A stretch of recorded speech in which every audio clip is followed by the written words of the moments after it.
বাঁচাতে এভাবেই বাংলাদেশ সীমান্তরক্ষী বাহিনী বিজিবি সদস্যদের পায়ে ধরে আর্জি জানাচ্ছিলেন ধরা পড়া ভারতীয় দুই বিএসএফ সদস্য।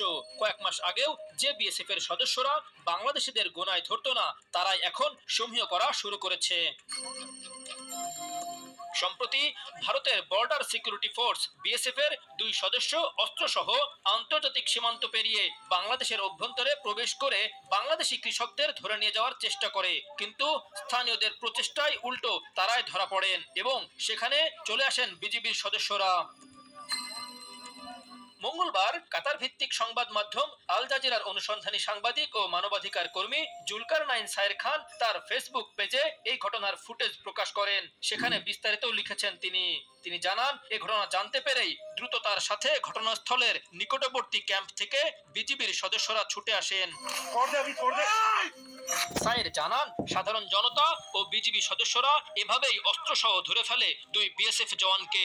পরবর্তীতে ক্ষমা প্রার্থনা করায় যথাযথ প্রক্রিয়া অনুসরণ করে তাদের বিএসএফ কর্তৃপক্ষের কাছে হস্তান্তর করা হয়। এই ঘটনার একটি ভিডিও সামাজিক যোগাযোগ মাধ্যমে বেশ আলোচনা তৈরি করেছে।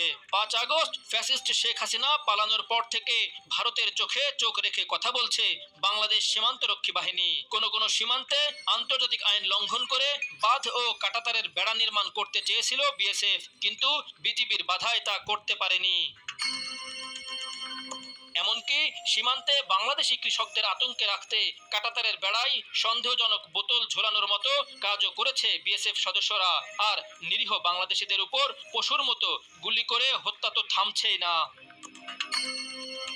অন্যদিকে পাকিস্তান ও চীন সীমান্তে চরম চাপের মুখে রয়েছে ভারতীয় বাহিনীর সদস্যরা।